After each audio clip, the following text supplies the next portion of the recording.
Sahabat Pijar TV, terima kasih sudah klik video YouTube ini. Kiranya kebenaran firman yang saudara dapatkan menerangi kehidupan saudara. Dan untuk mudah menyaksikan video-video lainnya dan mendapatkan update dengan cepat, gimana caranya? Klik subscribe-nya. Jangan lupa berkat Tuhan jangan disimpan sendiri. Klik tombol share di bawah dan dibagikan video ini ke banyak orang sebanyak-banyaknya yang saudara kenal. Salam terang bagi Indonesia.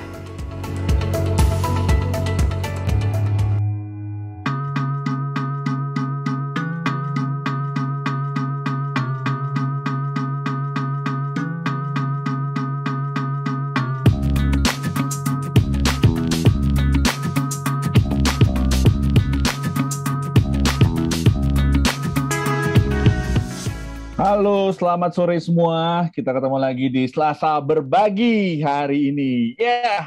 Pastinya kalau Selasa Berbagi, kita pasti selalu mau ngingetin buat teman-teman semua untuk berbagi. Berbagi apa? Berbagi harapan bisa, berbagi bantuan. Mungkin ya, apalagi di masa-masa sekarang ini kan pastinya ada banyak orang yang membutuhkan bantuan. Dan seringkali kita terlalu terfokus sama, wah, jangan-jangan orang yang kita perlu bantu nih ada di daerah mana gitu yang jauh banget.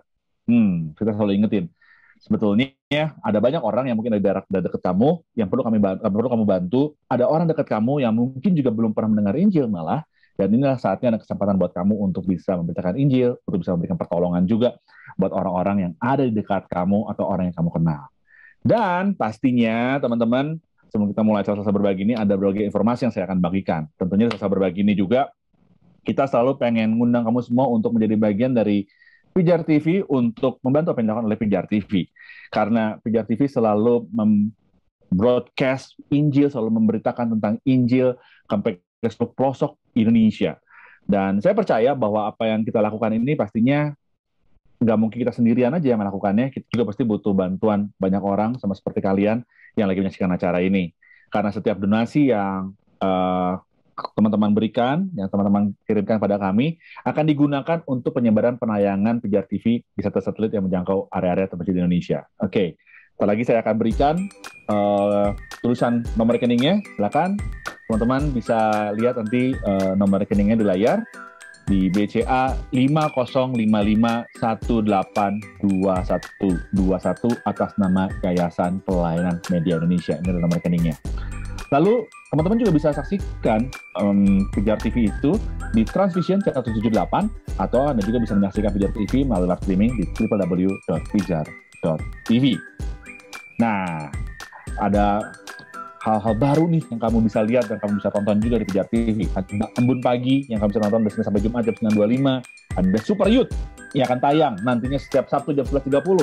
5 Sekawan, Senin sampai Rabu jam 15.30, dan Solusi setiap Minggu jam 20. Ini adalah tayangan perdana di bulan Agustus. Kita masuk bulan Agustus, inilah tayangan-tayangan perdananya Pijar TV ya teman-teman ya.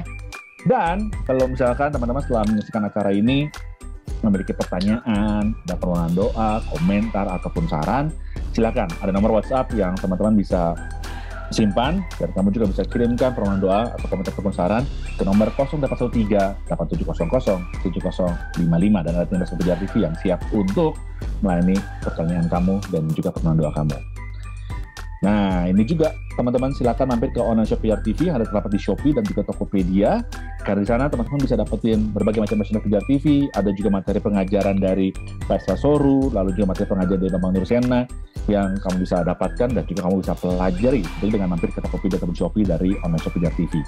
Dan ini adalah baju-baju yang kalian bisa dapatkan. Saat ini ada desain-desain terbaru dari Pijar TV yang kamu bisa dapatkan dengan harga yang sudah terpapan dan sudah lihat. Ada tote bag juga yang teman-teman bisa dapatkan melalui online shopnya Pijar TV. So, segera mampir aja ke online shop Pijar TV agar kamu juga semua bisa mendapatkan ya apa yang kita bisa lihat di sini. Oke. So, teman-teman saatnya yuk saat ini kita mau coba untuk coba kita bahas sesuatu yang berharga banget nih, yang lagi aktual banget hari-hari ini, tentang apa COVID-19 itu is the real rapture. Kalau misalnya bahasa Indonesianya adalah apakah COVID-19 itu adalah pengangkatan sesungguhnya. Tapi sebelum kita bahas tentang itu, kayaknya saya mau kenalin dulu tamu kita ya. Ada Pastor Andi Setiawan. Halo Ko Andi, apa kabar Ko Andi? Halo, apa kabar? Hai. Thank you buat kesempatannya ya, bisa kumpul di sini, sharing di sini. Asik. Ko Andi ini adalah gembala LCC di Bandung. Lalu apa lagi Ko Andi? Ko Andi pengembala betul nggak ya? Jadi gembala di LCC ya? Ya, saya juga bisnis juga ya. Terus ya saya senang bantuin pelayanan-pelayanan yang bisa dibilang unik-unik ya. Kayak yang saya pakai ini Harley, jadi ada teman-teman pelayanan di grup Harley. Wah, itu keren banget buat saya sih. Ya gimana mereka suka naik motor besar tapi mereka belajar kenal Tuhan. Wah, asik. Kira-kira gitu, Jo. Yang gitu-gitu lah. Thank you, Kak. Oke, itu Kak Andi, Gimnasium LCC. Lalu juga ada Randy Chandra Dinata. Waduh, ini gua kalau ngomong Chandra Dinata tuh suka kebelit sama Chandra di muka masalahnya gitu. Aduh, kirain Chandra Winata. Chandra Winata sih enggak ya, tapi Chandra di muka sih mungkin sih, Ren. Apa kabar, Ren? Halo Bang Jo, sehat puji Tuhan. Halo Pak Andi, Mas Kris. Ya. Halo, Dan biasanya nih tamu kita satu lagi nih, Mas Kris suka sembunyi. Nah, dia biasanya muncul dari bawah, sekarang muncul dari sebelah kiri ya. Ada Om Kris. Halo Om Peter Kris, apa kabar Om Kris? Bisa di-unmute Om? Kabar biasa kayak kemarin. Itu siapa sih yang ada di sampingnya? Rapture. Apa sih? Itu teman setianya Peter Kris ya, teman setianya Peter Kris. Oke, buat kamu semua yang lagi nonton acara ini di GoPlay ataupun di Facebook Live, silakan kamu bisa tulis komen kamu di Facebook ataupun di GoPlay, dan kamu bisa tuliskan mungkin ada pertanyaan atau mungkin ada komen dari apa yang kita sampaikan selama acara Selasa Berbagi ini berlangsung, please. Dan seperti tadi sudah sebutin, tema kita hari ini adalah apakah COVID-19 itu adalah the real rapture? Itu yang kita mau bahas. Kok Andi dulu deh, kita mau nanya ke Andi. Kok menurut Kak Andi, kenapa sih orang bisa berpikir kayak gitu ya? Kira-kira kenapa? Atau mungkin teman-teman punya pemikiran tertentu, kenapa ya orang kok bisa mikir bahwa COVID-19 is real rapture gitu? Kenapa ya kira-kira? Nah, itu yang menarik ya menurut saya. Jadi justru itu yang saya pengen tanya kepada teman-teman atau setiap kita yang sempat mikir bahwa wah apa ini rapture, apa ini. Setiap kali ada masalah, musibah, ada bencana, ada masa-masa yang berat dalam kehidupan manusia di dunia ini, orang Kristen cenderung berpikir inilah akhir zaman. Bahkan mungkin bukan cuma orang Kristen sih, agama-agama lain juga begitu, cenderung mikir akhir zaman, rapture. Kenapa? Itu yang menurut saya perlu direnungkan. Padahal saya nggak meringankan apa yang lagi terjadi. Saya nggak bilang ini enteng, saya mengalami juga ini berat, dampaknya buat saya juga berat. Saya kehilangan anak teman baik, saya kehilangan teman pelayanan, saya kehilangan anak rohani. Bukan hal yang gampang. Tapi begini, bukankah sebetulnya kematian, bahkan kematian orang-orang yang ada di dalam Tuhan, sebetulnya hal yang biasa terjadi juga dari sejak zaman dulu. Nah, kenapa kok sekarang tiap kali ada begini, kok kita di rapture, akhir zaman, dan semuanya. Nah, kalau menurut saya itu lahir dari rasa takut sih. Rasa takut. Padahal firman Tuhan bilang di 1 Yohanes 4 ayat 18-19, dalam kasih itu tidak ada ketakutan kan? Dalam kasih harusnya nggak ada ketakutan. Barang siapa takut, dia hidup di luar kasih. Nah, kalau kita takut, coba dicek kenapa ya kita takut ya. Kok jadi dikit-dikit rapture? Kalaupun rapture, kenapa? Kan gitu kan. Kalaupun ini rapture, kenapa? Harusnya kan kita senang. Kita anak-anak Tuhan. Wah, rapture. Tapi kok yang kita ada, aduh rapture gitu. Kok bukan, wah rapture. Kita, aduh rapture. Kenapa kok kita takut? Dalam kasih tidak ada ketakutan. Barang siapa takut, dia hidup di luar kasih. Dengan kata lain, jangan-jangan kalau kita masih dikuasai ketakutan, kita tuh sebetulnya masih hidup di luar kasih. Kita belum betul-betul mengalami kasih Tuhan. Makanya kita takut. Takut apa? Takut nggak diangkat kalau ini rapture. Ya kan? Kenapa sih si Radit yang dipanggil Tuhan? Wah, jangan-jangan dia berkenan di hadapan Tuhan. Wah, enggak nih, gue ditinggal nih, gitu kan. Terus akhirnya, kita takut nggak diangkat. Kita takut nggak masuk surga. Kita takut masuk neraka. Kita bahkan takut mati. Nah, itu perlu ditanya, kenapa kok kita takut? Kenapa kok kita takut mati? Jangan-jangan kita belum betul-betul mengalami rasa aman dalam Tuhan. Belum betul-betul mengalami penebusan di dalam Tuhan. Saya mau dorong, jangan putus asa, jangan juga terus menyalahkan diri. Yuk, kita belajar untuk mengalami kasih Tuhan, mengalami penebusan dari Tuhan yang sebetul-betulnya. Yang akibatnya Alkitab bilang ini loh, sengat maut dipatahkan kan, nggak punya di mana sengatmu, hai maut, di mana sengatmu, udah nggak ada lagi kemampuannya untuk menyengat kita. Kita nggak lagi takut, kita nggak lagi khawatir karena kita percaya kita aman di dalam Dia, kita aman di dalam Tuhan. Jadi sekali lagi kalau kita masih takut, saya kok mau dorong, coba cek iman kita. Jangan-jangan kita baru punya agama Kristen, tapi kita belum mengalami Kristus. Ya, itu beda jauh. Itu beda jauh. Dan kalau kita udah mengalami Kristus, mengalami kasih Tuhan, mengalami penebusan Tuhan yang sempurna, penebusan yang sempurna, maka seharusnya udah tidak ada ketakutan lagi dalam kita. Mau rapture hari ini, mau rapture besok, kita yakin sekali bahwa kita sudah diampuni, sudah dilayakkan, sudah dijadikan anak Allah, tidak ada lagi keraguan. Tapi kan kita belum sempurna. Oh, sampai kapanpun kita masih melakukan kesalahan selama kita hidup di dunia ini. Tapi kan kita diselamatkan bukan karena perbuatan kita. Kita diselamatkan karena karya salib Yesus buat kita. Penebusan, pengampunan, kasih. Yes. Dia tahu kok kita masih terbatas. Kasih, nah itu yang membuat kita aman. Mau rapture hari ini, mau besok, mau kapanpun, mau antikris datang dulu atau nanti antikris datangnya kemudian, terserah, kita aman di dalam Tuhan. Kira-kira gitu pandangan saya, Jo. Oke, jadi lanjut yang ke Andi. Jadi ini kalau ke Andi sebenarnya lebih nekenin seharusnya nggak ada ketakutan kan, dalam kasih itu nggak ada ketakutan, bukan masalah terserah mau panggil kapan aja juga nggak ada masalah sebenarnya. Kenapa kita mesti takut?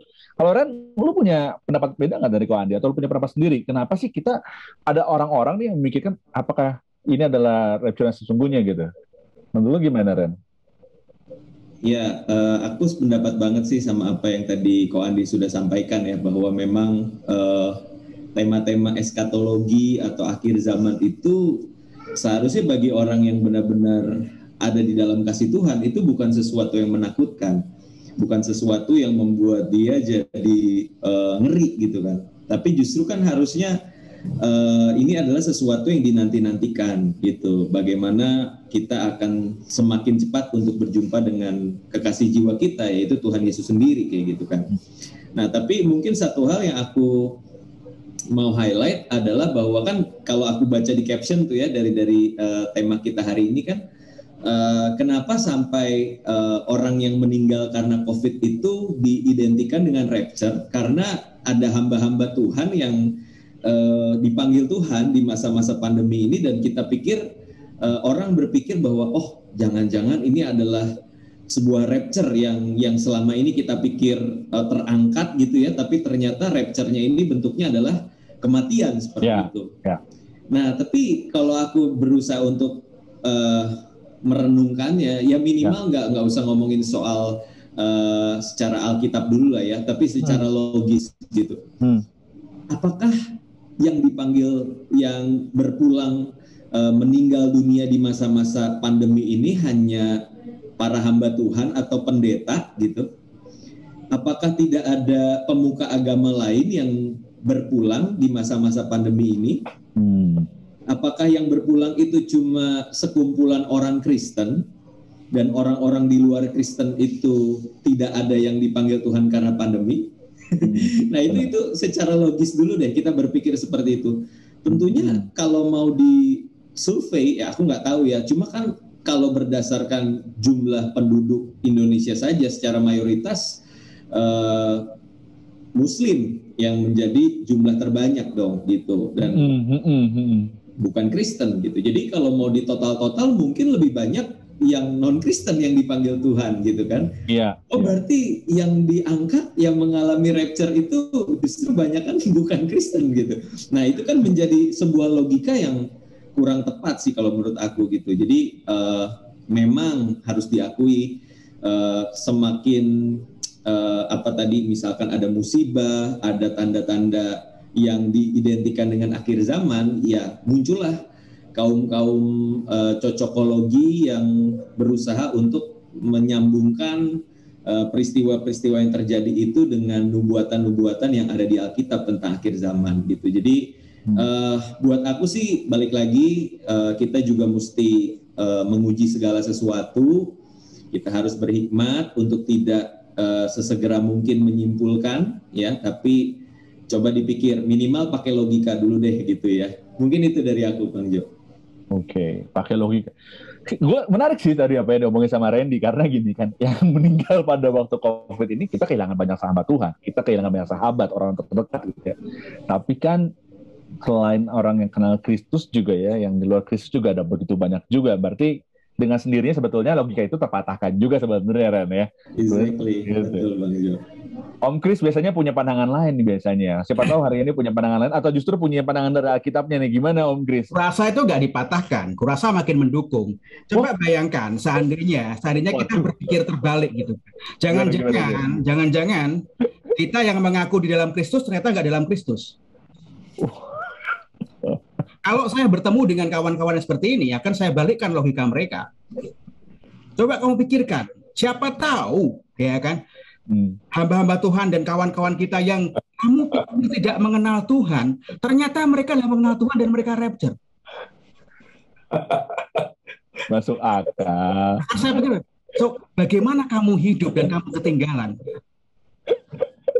Nah, pernahkah kita membalikkan logika ini kepada kawan-kawan kita sehingga mereka pun berpikir tanpa harus kita jejali dengan doktrin yang tadi yang kita tidak setuju, tapi balikkan lagi bagaimana seandainya memang kamu tahu mereka di luar Kristus. Betul. Siapa tahu kawan-kawan yang tidak mengaku Kristen di KTP-nya ternyata lebih Kristen dalam kehidupannya. Ayo, kalau digitukan gimana? Kalau saya akan tantangin begitu dengan kawan-kawan yang memaksakan apa yang dia yakini kepada kita, dan kemudian saya ajak untuk berpikir mengikuti logika pikirannya dengan situasi saat ini, dan kemudian menabrakkannya dengan kaidah-kaidah di Alkitab kemudian, dan boom gitu kan. How about that? Gitu. Jadi menghadapi kawan-kawan yang seperti ini tidak perlu kita debat dengan segala yang kita tahu. Menurut saya setuju dengan semua yang dikatakan oleh Pastor Andi dan juga Pastor Randy. Tapi karena saya orangnya iseng gitu, jadi akan saya tabrak mereka dengan logikanya gitu. Saya ikuti. Iya, benar juga kamu ya. Jangan-jangan kita semua ini belum masuk standarnya. Kawan-kawan kita, Haji Misbah dan segala macamnya, itu mereka ternyata mengasihi Tuhan. Halo, boleh gitu? Sampai sejauh mana kehidupan kekristenanmu diperkenan Tuhan, kan gitu kan? Makin takut mereka gitu kan, sekalian gitu kan. Dan kemudian kita tawarkan bahwa kenapa kamu hidup dalam ketakutan seperti Pastor Adi tadi, begitu datang langsung. Gitu. Menarik kan kalau kita ikuti logika mereka, kayak kalau bermotor gitu kan, saya itu kan nggak kita salib atau kita tikung, ikuti aja, baru kemudian ditikungkan, nah gitu, kira-kira gitulah. Berarti from rapture to raptor ya. Rapture jadi raptor. Kita diterkam langsung. Ya tadi kan apa namanya? Aku ingat yang doa paginya Pastor Randy gitu kan, soal janganlah menjawab orang bodoh dengan kebodohannya gitu, atau kemudian jawablah orang bodoh dengan kebodohannya. Itu dua hal yang saling tarik ulur dan menarik, dan ini logika yang jalan ketika saya bertemu dengan kawan-kawan yang mempunyai logika kebalik-balik seperti ini, dan saya balik-balik logikanya mereka gitu kan. Kalau saya boleh ikut nambahin gini, sekarang ini lagi ada loh yang ngeramal kapan Tuhan datang, ya, tahun-tahun mulai disebut. Bahkan salah satu pendeta teman saya loh, mungkin Pastor Randy juga kenal gitu, dia suka sebut tanggal gitu loh, dia suka sebut tanggal, sampai saya pernah bilang sama teman yang baik sama dia, saya coba lihat setelah tanggal yang dia sebut, dia masih terima jadwal pelayanan nggak? Kalau menurut saya masih terima jadwal pelayanan, ya kan? Dan tanggal itu udah mulai, itu keren. Ya. Dan tanggal itu udah meleset beberapa tahun lalu, dan dia sibuk meramal lagi loh. Dan orang tetap kalau dia bikin seminar, ramenya minta ampun.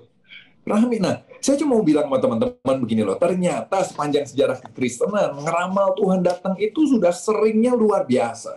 Di googling aja deh, itu banyak sekali yang dapat. Tahun 1156, 500, tahun 1000, 1260, 1843, Yang ada banyak sekali. Yang saya mau tekanin ya, tahun 1000. Tahun 1000 itu orang nih, wah ini tahun 1000, milenial. Orang pikir Tuhan akan datang. Akhirnya semua harta diserahin. Lihat ini, hati-hati cirinya suka begitu nih. Harta diserahkan. Supaya apa? Kita pikir kalau kita nyerahin harta, kita bisa masuk surga. Kita diangkat nih. Jadi diserahin harta. Nah, hati-hati sama pengajar-pengajar begini yang sebut-sebut tanggal. Saya nggak selalu bilang pasti salah, nggak juga. Kalaupun benar nggak apa-apa, ya kan? Tapi gini, hati-hati kalau harta kita diminta. Nah, kalau Tuhan tidak datang, terus harta kamu ada di mana? Kenyataannya tahun ke-1000 harta tetap dimiliki sama yang minta, nggak dikembaliin. Dan yang menentang pada saat itu, yang menentang, ya ini sejarah gelap gereja juga sih. Yang menentang, yang sempat protes dibunuh semua. Jadi tidak terjadi pergolakan.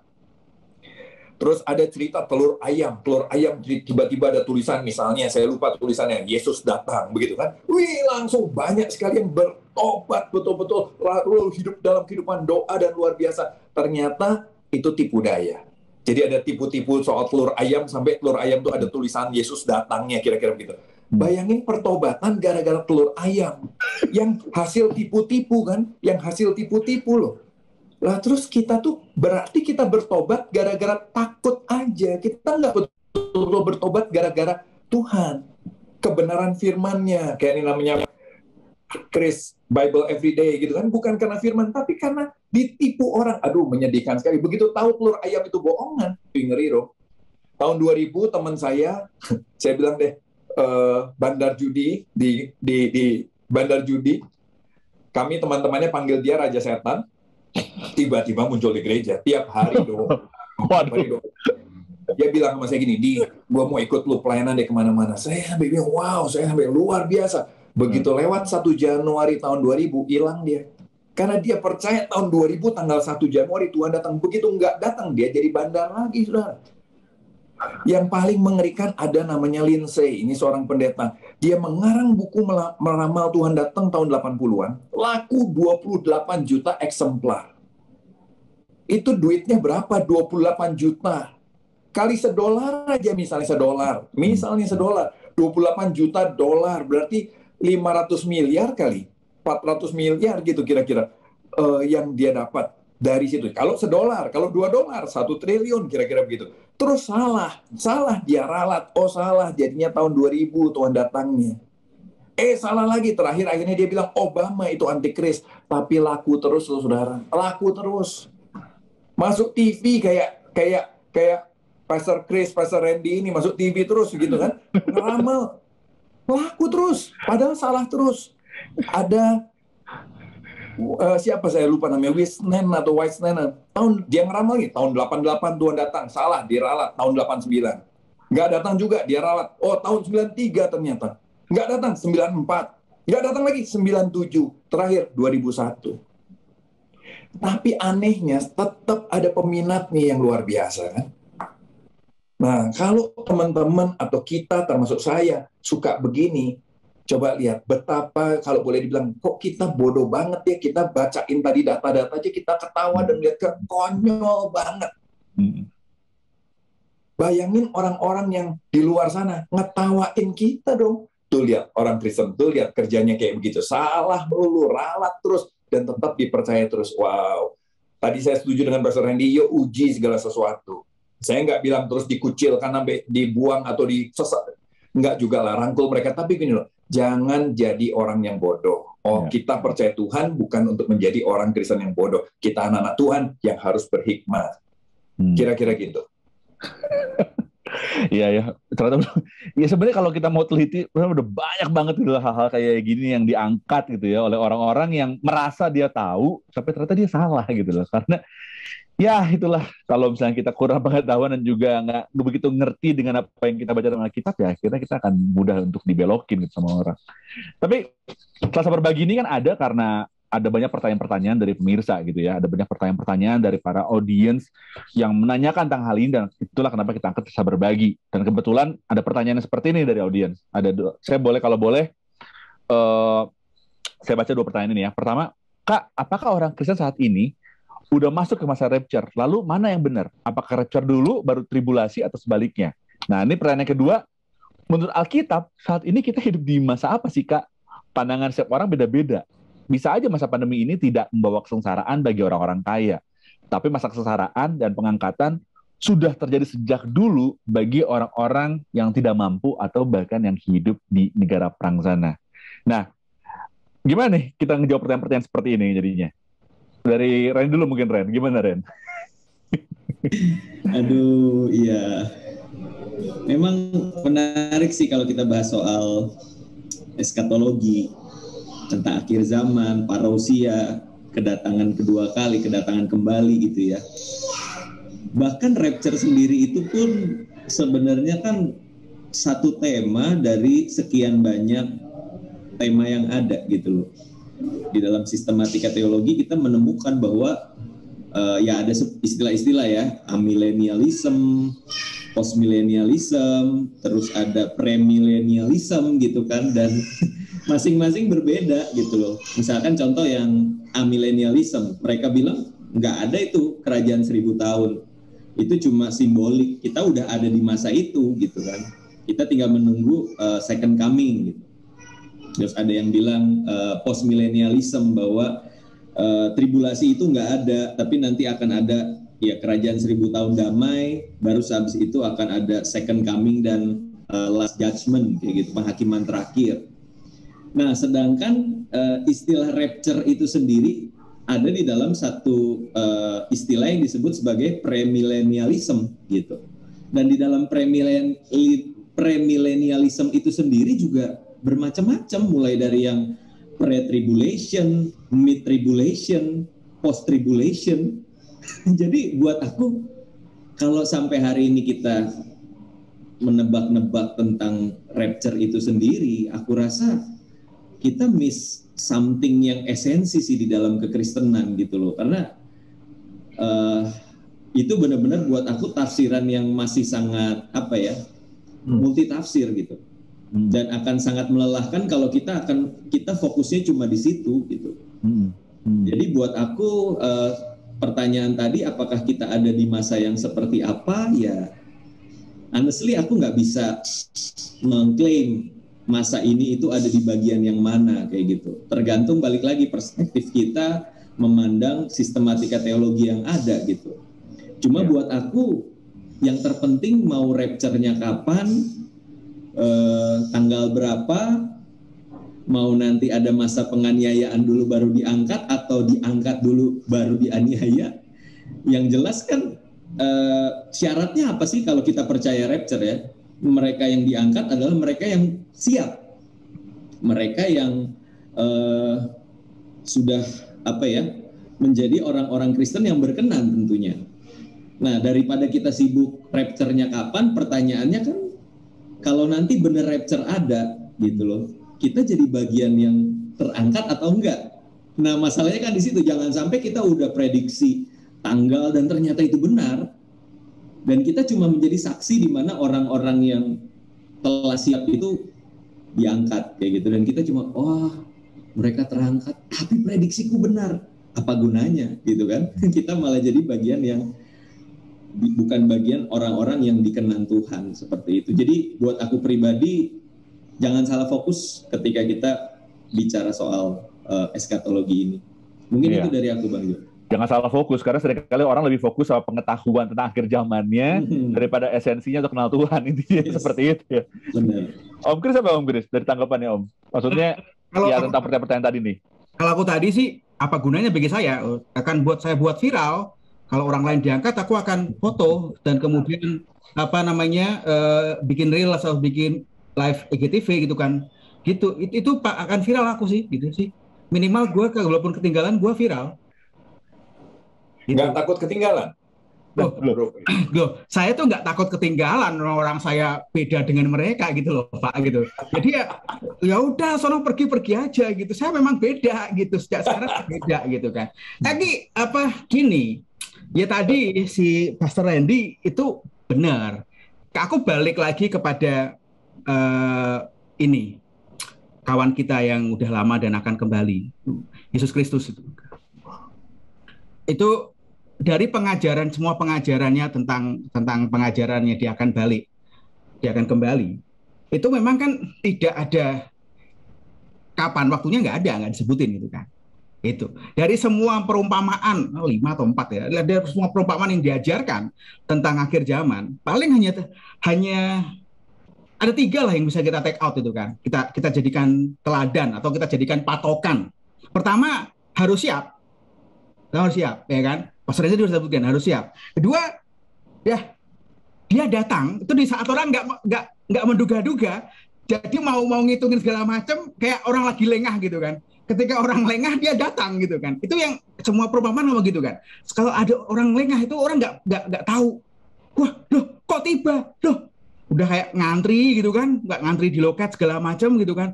Melengos sedikit itu kan, antrenya diserobot orang kayak kira-kira gitu. Dan yang ketiga adalah nggak ada seorang pun yang tahu kapan semuanya akan terjadi. Mau pokoknya the end of the world atau the end of time, akhir zaman dengan segala tanda yang menyertainya, semua teologi dan doktrin, tidak ada yang tahu.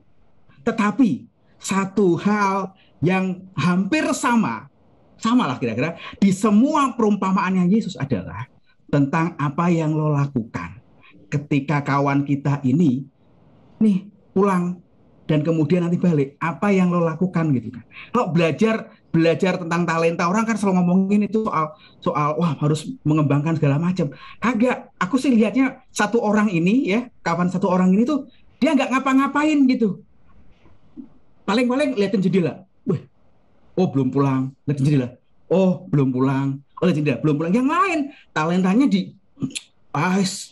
pulang Tuhan kapan aja, bodoh amat lah kata si L. Yang penting talenta ini, wah ini harus diubek-ubek nanti kalau bos datang, wah balik. Demikian juga orang yang ini, yang jaga pintu dan segala macamnya, dia juga tidak tidur, tidak apa-apa, tapi dia ngerjakan semuanya, dia ngerjakan nyiapin makanan segala macam, ready. Nanti kalau dia datang, udah nih, oh mau ngapain, gua siap aja gitu. Jadi bukan nungguin, tengok-tengok pintu, lihatin jam, kagak.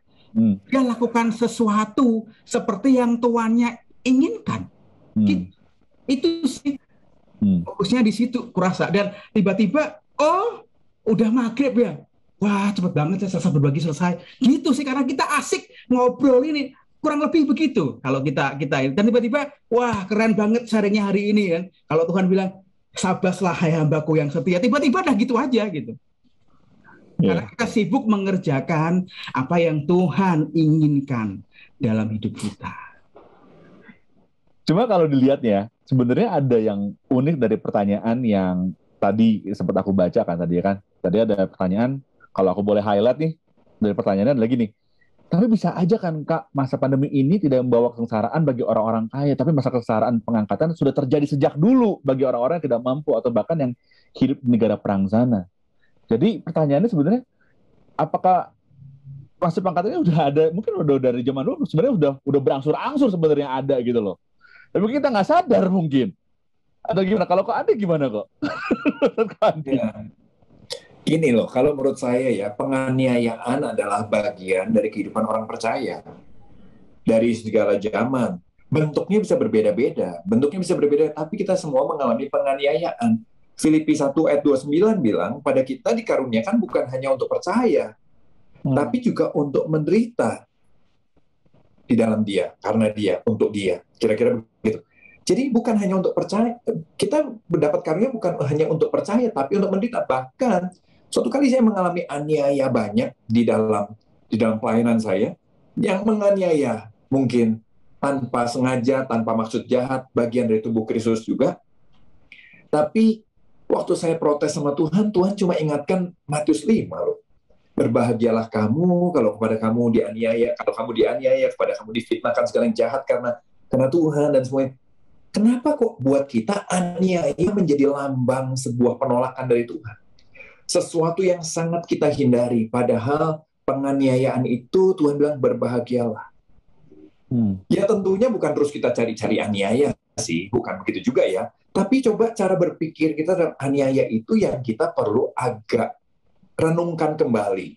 Redefinisi lagi sesuai dengan apa yang firman Tuhan bilang. Justru kenapa kok ada aniaya? Contoh ya, saya mau cerita, ada teman saya dianiaya luar biasa, sampai dimasukin penjara, sampai di apa. Saya bilang, wow, padahal lu udah baik banget ya. Di atas saya sebetulnya sangat baik. Dia bilang, Pak Andi, saya baru tahu setelah saya mengalami aniaya bahwa saya nggak sebaik yang orang bilang. Waktu saya dianiaya, saya pengen balas. Saya pengen bunuh. Saya pengen ini. Di situ saya lihat, loh kok saya masih pengen bunuh orang. Makanya firman Tuhan bilang bagus kalau pada kita ditindas, karena di situlah kita bisa belajar ketetapan Tuhan. Maksudnya, waktu dianiaya banyak hal yang kita bisa pelajari loh. Dianiaya itu bisa difitnah loh ya, nggak selalu nih. Tapi waktu kita difitnah, kita bisa belajar sesuatu. Hati kita sebetulnya gimana nih? Kalau soal dibunuh karena iman kepada Kristus dari segala zaman, sehari ini pun pasti ada yang sedang dibunuh. Pasti ada yang sedang dipenjara karena iman di belahan dunia ini. Dimanapun kita nggak tahu, entah kejadiannya dengan organisasi agama lain dan semuanya, bisa aja terjadi di seluruh dunia. Dan kita itu menjadi bagian. Coba dilihat ulang kalau menurut saya ya. Nah, soal apakah itu rapture, sekali lagi, kalau saya tidak percaya begitu, ya. Tapi saya percaya itu adalah bagian dari orang percaya, dan saya percaya kalau kita siap sedia kapan saja Tuhan datang. Tapi coba renungkan gini, kalaupun Tuhan belum datang, kita nggak akan datang duluan sama Tuhan loh. Kapan kita datang sama Tuhan? Lo nggak tahu. Jangan pikir abis acara ini semua pasti hidup terus. No, belum tentu. Abis acara ini bisa aja ada seseorang yang dipanggil Tuhan, bisa saja, ya kan? Besok bisa saja, tahun depan kita nggak tahu. Jadi jangan sibuk ngurusin rapture, tapi gini loh, yuk bangun hidup di dalam Dia, percaya sama pengampunannya, alami kasih karunia-Nya, dan saya percaya orang yang mengalami kebaikan Tuhan, dia akan punya dorongan untuk hidup menyenangkan Tuhan. Ciri orang yang sudah mengalami kebaikan Tuhan, kasih karunia Tuhan, gini, kita punya dorongan yang kuat untuk menyenangkan Dia. Karena bukan supaya saya masuk surga, tapi karena saya sudah diampuni, karena saya sudah dijadikan anaknya, saya pengen belajar menyenangkan Tuhan. Akibatnya apa? Kita akan hidup siap sedia setiap saat. Gitu. Anytime Tuhan datang, atau anytime saya datang duluan pada Tuhan, nggak ada masalah. Kira-kira gitu pandangan saya. Oke. Om Randy atau Chris, ada mas tanggapan tentang ini? Mungkin ada pernyataan pandangan yang berbeda atau pandangan yang lain dari Ko Andi tadi? Sangat setuju. Setuju. Till he returns or calls me home. Apa tuh artinya? Till he returns, sampai dia datang kembali atau dia panggil aku, gitu. Kita harus siap. Kapan aja kita masih siap. Om Chris gimana Om? Ya, Bang Jo kan tahu sendiri saya kan. Saya sudah siap kapan aja dipanggil Tuhan gitu kan. Keren. Tapi kembali kan tadi ngomongin soal, I think memang belum aja gitu kan. Kalau dikatakan kayak Paulus bilang, Paulus juga pribadi yang sama. Aku nggak nyamakin Paulus, tapi temanya kurang lebih ketika dia berkata bahwa bagiku hidup adalah Kristus dan mati adalah keuntungan. So saat ini ketika kita belum dikatakan yang untung kan Tuhan, I think ini Tuhan belum untung nih, lo harus jualan terus kayak kira-kira gitu. Buka toko terus nih, itu Tuhan belum untung dalam artian gitu kan. Jadi bekerjalah selagi hari masih siang kan gitu. Jadi aku kapan aja mau dipanggil loh. Sekarang habis Selasa Berbagi ini dipanggil Yang Maha Kuasa juga aman-aman aja. Orang ini barang juga udah aku packing, ini buku-buku juga udah tahu kapan dikasihkan ke siapa, udah ngerti kawan-kawanku semua gitu kan. Itu aman sih gitu sih. Jadi ready kapan aja. Tapi ketika gue bilang gue ready kapan aja, itu kan berarti aku nggak berhenti melakukan sesuatu gitu kan. Kayak tadi katakan menyenangkan Tuhan gitu kan. Bagaimana Tuhan disenangkan dengan hal yang sederhana gitu kan. Hal sederhana ketika kemarin dibilang aku nulis sederhana gitu bahwa neraca serong itu kekejian, orang yang ukurannya tepat itu menyenangkan Tuhan. Itu kan sesuatu yang wajar. Bayangin, sesuatu yang orang ukur itu kan wajar kan. Itu yang seharusnya atau sehari-hari gitu aja Tuhan delight loh. Tuhan itu senang loh. Jadi gak perlu makan sesuatu yang extraordinary baru Tuhan senang. No, God, our God ya Tuhan kita, into details dalam kehidupan sehari-hari. Kehidupan yang sederhana, yang even the mundane thing yang kita anggap, wah gitu aja biasa kan, gitu aja seneng loh. Tuhan itu seneng loh, lo lihat kita gitu Pak bangun pagi gitu kan, itu menyapa burung-burung dan apa burung-burung bisa apa pohon mengucap syukur, itu Tuhan seneng loh. Jualan gitu kan, yang saat ini nih ini nih menarik nih saat ini, kayak orang-orang lagi banyak membutuhkan vitamin dan lo punya banyak tapi lo timbun dulu baru kemudian kalau udah langka lo jual. Wow, itu konyol itu. Karena meskipun ini pandemi, lo boleh sih ambil untung. Tapi ketika orang membutuhkan, lakukan jual beli secara biasa. Wow. Menyenangkan Tuhan, hal yang biasa gitu kan. Orang nggak belajar gitu kan. Hal yang biasa. Gak ada lagi yang bisa aku katakan soal semua, karena orang terlalu yang tadi kan, yang kaya makin kaya model ini segala macam. Iya. Gitu kan. Karena tadi orang-orang tidak melakukan hal yang biasa di tengah-tengah hal yang luar biasa ini. Betul, kita perlu melakukan sesuatu yang ekstra luar biasa, tapi kita melupakan hal-hal yang biasa gitu kan. Bangun tidur, bukan terus mandi, bangun tidur berdoa gitu kan. Bangun tidur, hal yang biasa lakukan, bersyukur kepada Tuhan kan gitu kan. Itu hal yang biasa, bukan ketakutan. Aduh, apa namanya, ambil ini aroma gitu kan. Oh, puji Tuhan, aku masih bisa menghirup baunya. Lucu itu. Itu lucu tapi lupa pada apa sih, ordinary setiap hari kita sebelum COVID menyerang ini, apa sih yang melakukan? Berdoa, ya, minggu ke gereja, itu hal-hal yang biasa. Jualan, buka toko dengan hati-hati gitu kan, nggak perlu nimbun, ya, nggak perlu naikin harga gitu kan, sederhana. Tuhan disenangkan. Udah sih, itu aja. Iya sih, kembali lagi sih tadi sebenarnya ya. Ketakutan kita tuh jadi ngebuat kita nggak berbuat apa-apa gitu, sampai ke hal yang simpel aja kita nggak lakuin gitu. Kita terlalu takut gitu sama keadaan ini. Bener sih. Ini ada pertanyaan dari pemirsa kita nih yang lagi nonton acara ini. Dia bilang gini, setuju dengan pendataan kakak-kakak dan Pastor Andi katanya. Seharusnya kita excited kan ya Kak, nunggu Tuhan datang. Lalu selama kita nunggu Tuhan datang, lalu kita sebagai umat Kristen harusnya ngapain dong Kak? Dan apakah memang hamba-hamba Tuhan yang prediksi-prediksi pengangkatan atau akhir zaman ini ngelakuin kesalahan? Apa memang nggak perlu ada penafsir? Nah, mungkin dari Kak Andi dulu mungkin Kak, ada yang mau disampaikan mungkin kok menanggapi pertanyaan ini. Apa yang harus dilakukan kan ya tadi ya? Apa yang harus dilakukan kok, gitu betul kok. Saya setuju sekali dengan Pastor Chris, saya panggilnya Pastor aja deh ya. Aduh, difitnah lagi aku. Saya setuju bahwa gini loh, menjadi Kristen itu bukan soal berapa jam kita ada di ruang doa. Menjadi Kristen bukan berapa jam kita menyanyikan lagu praise and worship. Tapi pujian penyembahan kita adalah kehidupan kita sehari-hari sebetulnya. Ya kan? Doa puasa yang ku kehendaki, coba kita bilang apa? Ya kan? Memperhatikan orang-orang yang membutuhkan, itu dong puasa yang Tuhan kehendaki loh.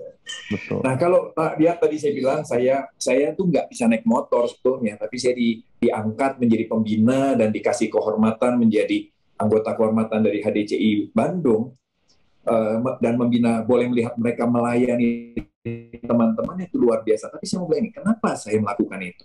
Suatu kali saya merenungkan bagian dari firman Tuhan yang bilang, Tuhan Yesus ketemu Sakyus, terus Tuhan Yesus bilang, Sakyus naik pohon kan? Terus Sakyus turun, aku mau numpang di rumahku. Dan semua orang mengkritik, gila ngapain numpang di rumah orang berdosa? Dia nggak tahu tuh orang berdosa dan sebagainya. Tapi Tuhan Yesus menumpang di situ, tetap makan, dan Sakyus ajak teman-temannya, orang-orang berdosa, Alkitab bilang. Terus nggak lama, Alkitab tuh bilang nih, Sakyus bertobat. Ya. Saya itu perlu 2 tahun tuh merenungkan itu. Pertanyaan saya cuma ini, apa yang Tuhan buat di rumah Sakyus sampai Sakyus bertobat? Ini menjawab apa yang harus kita lakukan dalam hidup kita sehari-hari. Kita teladani Tuhan Yesus saja. Apa yang Yesus buat sampai Sakyus bertobat? Dia bikin mujizat nggak? Kalau dia bikin mujizat yang signifikan, menurut saya akan dicatat di Alkitab. Kalau dia mengajar sebuah pengajaran yang signifikan, menurut saya juga akan dicatat di Alkitab.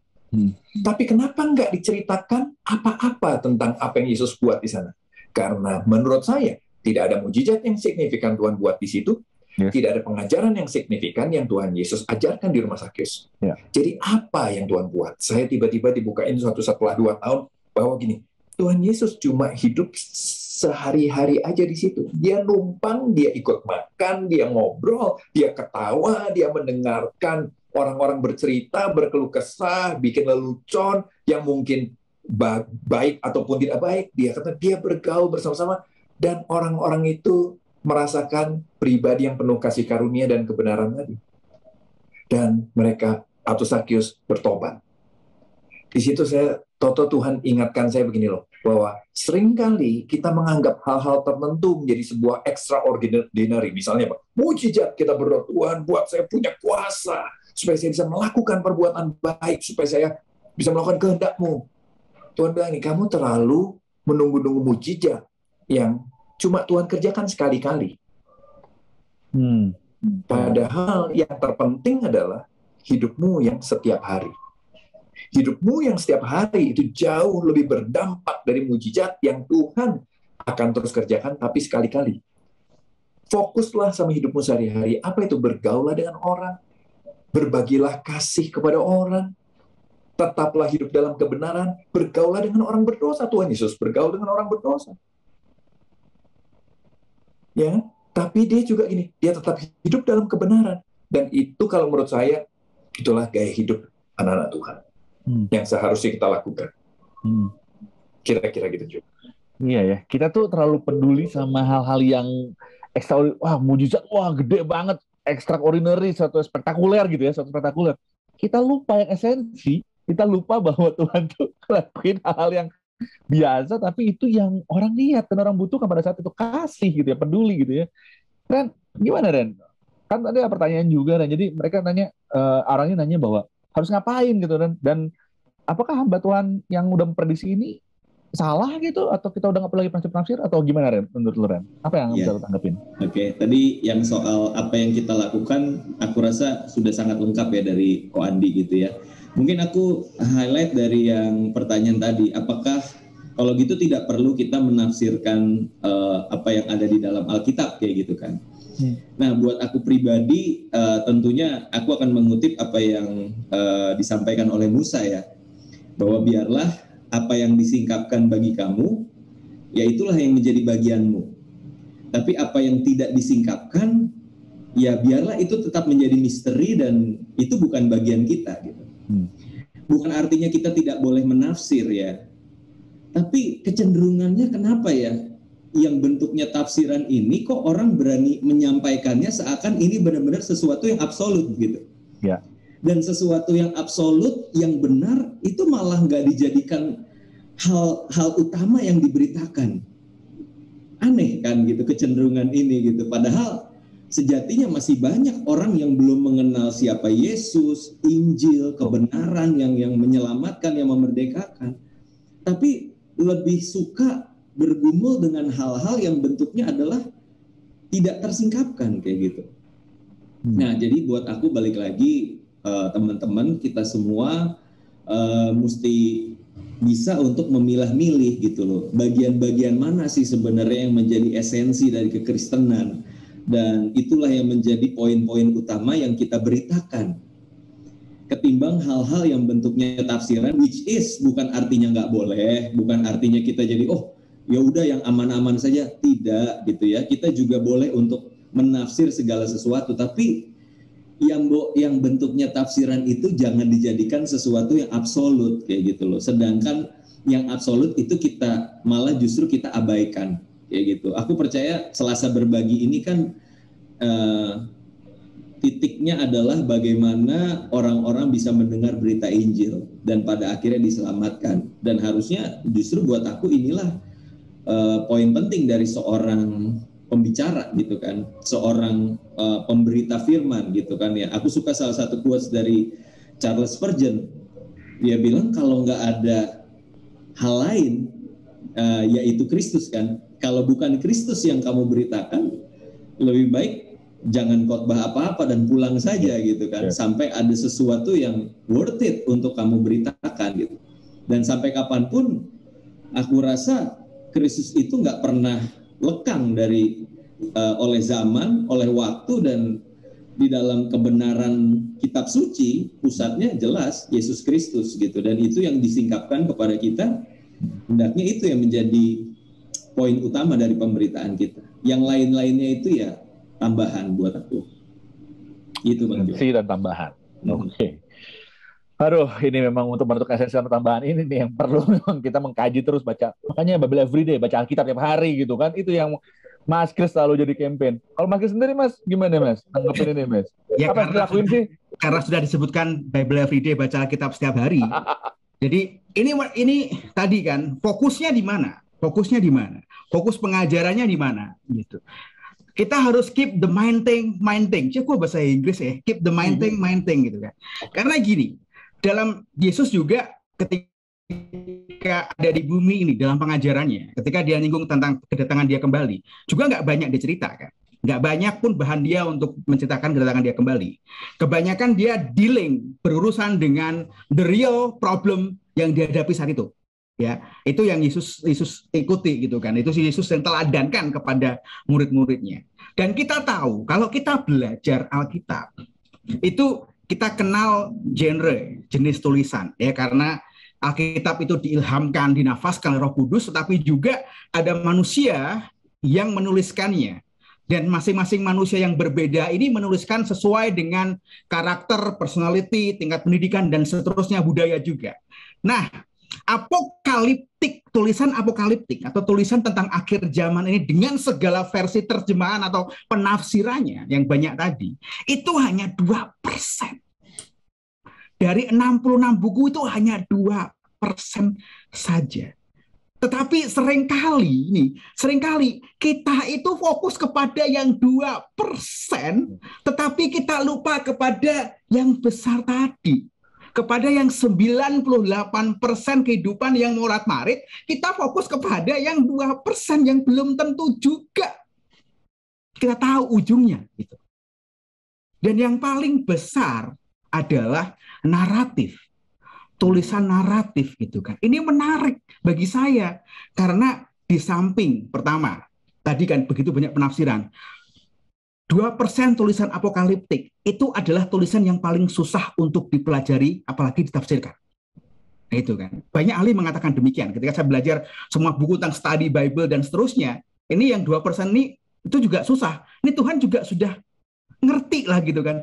Udah 2% ini pun susah lah, ngapain lo fokus di situ gitu kan. Dan kemudian yang 98% tadi dibagi, narasi itu paling gede. Narasi itu ada 60% narasi. Jadi kehidupan dan kemudian kita ini kan juga sedang menjalani narasinya Tuhan. Kita hidup dalam ceritanya Tuhan. Cerita kita belum selesai dan Tuhan sedang menuliskannya kalau kita ngikutin polanya ini gitu kan. Dan ini kan kita kalau ngomongin sejarah dan nubuatan gitu kan, ini kan kita juga sedang dituliskan sejarahnya Tuhan ini gitu kan. Kita sedang sedang mengikuti narasinya Tuhan gitu. Dan semuanya dituliskan di sana 60% lebih. Marilah, hai kawan-kawan semua yang punya hikmat, yang punya kemampuan untuk mengajar, mari loh kita perlengkapi kawan-kawan kita untuk menyusun ceritanya sesuai dengan cerita yang Tuhan mau susun dalam kehidupan mereka. Gitu. Jangan kemudian siapkan yang 2%. No. Cerita ini, narasi ini harus diisi, harus ditulis dengan cerita bagaimana Tuhan menuliskan ceritamu dalam kehidupanmu. Nah, tapi kalau kita tiap hari ngitungin tanggal kayak Pastor Andi tadi bilang ngitungin tanggal segala macam. Lah nanti ceritamu isinya tanggal-tanggal doang itu. Itu kayak tahun 80 itu. Apa itu? Isinya tanggal, misalnya kok nomor semua, coretin nomor semua gitu. Ya kalau berhadiah ya, kalau enggak kan itu kan. Jadi come on. Hanya 2% apokaliptik. Tapi Tuhan mau menuliskan ceritamu lebih dari 2% itu. Itu Bible Everyday. Langsung sekalian promo Bible Everyday. Tapi benar, bukannya salah apa yang diomongin tadi Om Kris, karena apa yang diomongin Om Kris itu benar apa Randy dan Randy juga apa yang Ko Andi di-share, bahwa kita seringkali melupakan esensinya. Yang terbaik itu adalah kenapa kita sibuk banget untuk memprediksi kedatangan Tuhan ya, padahal kita sendiri nggak mempersiapkan diri kita sendiri gitu, untuk dekat sama Tuhan nya. Itu mind blowing sih kalau sih. Dan boleh jadi gini, nggak boleh ya dikit. Jadi gini, buat teman yang nanya tadi, boleh nggak menafsir? Boleh sih, tapi kan gini, sebetulnya sejauh mana sih kita itu pengen mengenal hati Tuhan. Nah, tadi seperti Bro Chris bilang bahwa Tuhan cuma ngomong 2% tentang akhir zaman. Terus kenapa kita ngulik sesuatu yang Tuhan nggak banyak mau ngomong? Jadi gini, kita nggak nyambung sama Tuhan loh. Gue nih pengen ngobrol sesuatu, gue lagi pengen bahas tentang bulu tangkis Indonesia. Lu bahasnya soal Formula One terus, ya kan? Kita nggak nyambung ngobrolnya. Kita Tuhan lagi banyak bahas tentang kehidupan di dunia kita untuk menjadi berkat, hidup dalam kasih, hidup di dalam Tuhan, begitu kan? Kita bahas terus kapan rapture. Tuhan nggak, aduh, gua bosan deh ngomong itu. Gua nggak mau bahas itu. Kira-kira begitu kan? Jadi boleh menafsir tapi proporsional. Apa yang banyak dibahas di Alkitab, banyaklah kita renungkan. Apa yang sedikit dibahas di Alkitab, sebaiknya lebih sedikit kita juga renungkannya. Proporsional sesuai Bible narasi tadi. Itu kira-kira ya. Oke. Ini nggak kerasa nih kita udah sampai 1 jam nih kita ngobrolin tentang tema ini kita ini, karena tema ini menarik banget ya. Saya yakin ada juga yang mikirin tentang hal ini gitu lah. Apalagi kalau kita udah kehilangan banyak teman terbaik, sahabat, pengajar, ya hamba Tuhan nih. Dan ini manusiawi banget kalau kita berpikir hal ini. Makanya yuk saya ngajak para teman-teman semua, Ko Andi, Randy, sama Om Chris untuk apa kira-kira kesimpulan yang kita mau bisa kasih, yang kita bisa share sama pemirsa kita hari ini. Ko Andi dulu, silakan Ko Andi. Ya, kesimpulan saya kalau saya melihat ya kita ini kita suka merenungkan apa yang sebetulnya bukan itu hal pesan utama yang Tuhan mau sampaikan. Kenapa kita begitu? Karena kita seringkali hidup dikuasai ketakutan. Kita sangat takut sama yang namanya aniaya.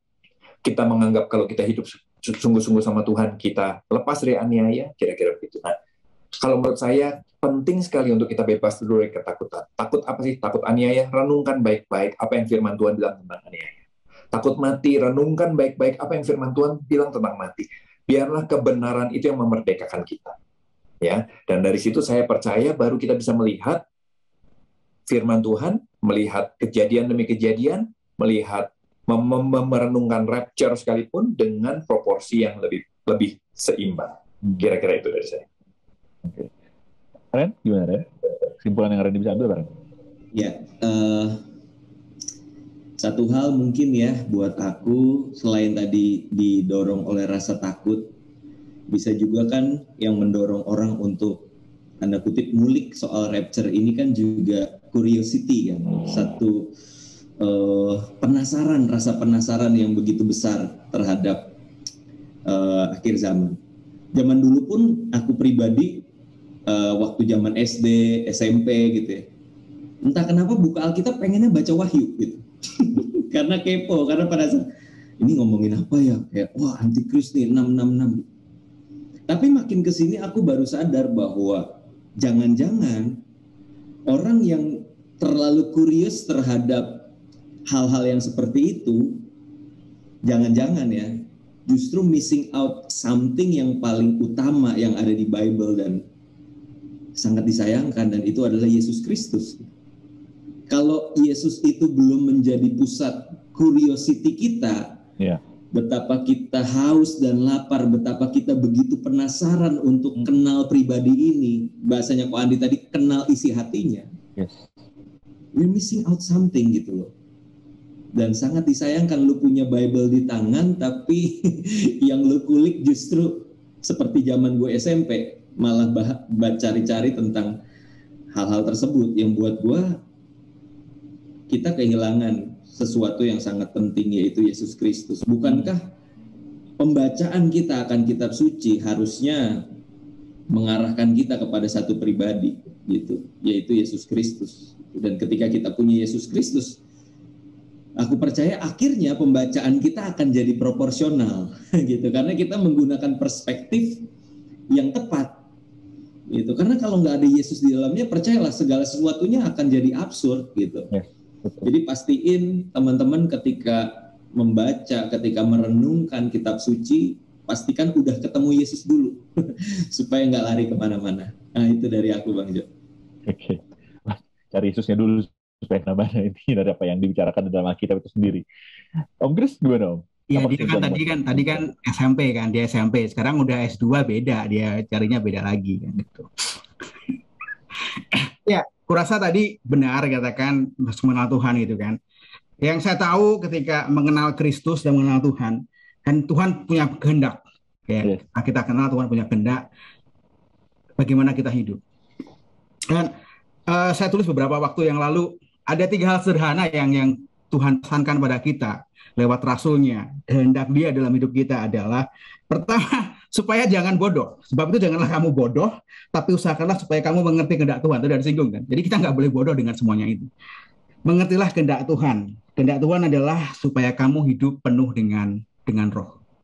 Pada saat kita hidup kita penuh dengan Roh, ya kehidupan kita akan dipimpin oleh Roh tadi kan. Ya kita tidak akan fokus kepada hal-hal yang kecil, tapi kita yang bukan yang kecil tadi ya, yang seharusnya tidak perlu kita pikirkan. Roh Kudus akan membawa kita kepada ini loh yang Tuhan pikirkan, ini loh yang Yesus pikirkan, ini loh yang Yesus perhatikan gitu kan.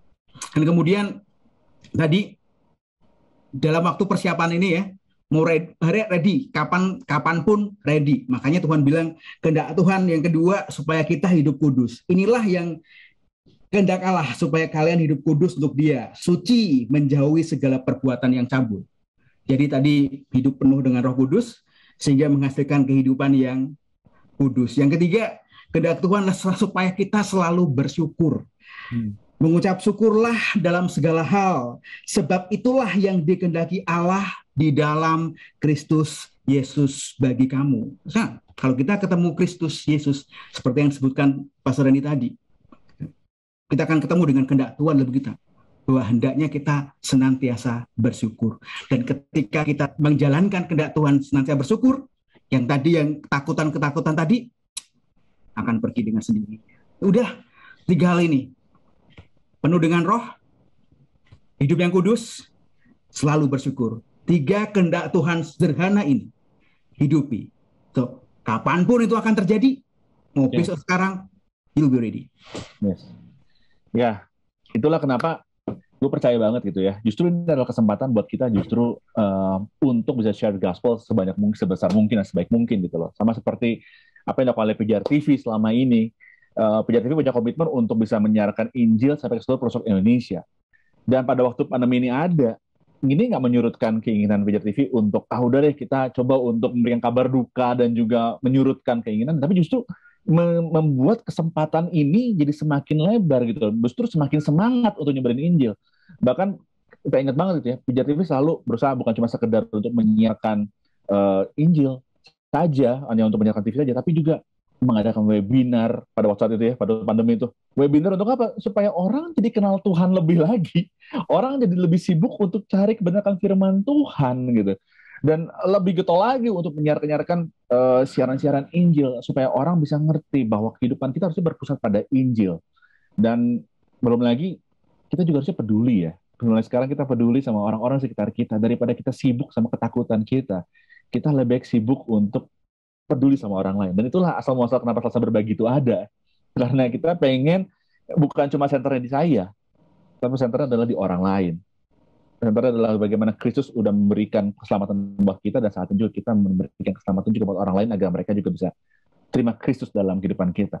So, kita udah dengar pembahasan Selasa Berbagi ini bahwa daripada kita sibuk memprediksi, daripada kita sibuk-sibuk untuk menghitung-hitung tentang kedatangan Tuhan, kenapa enggak kita mulai sekarang kita mengarahkan pandangan mata kita kepada Kristus dan menceritakan tentang Dia.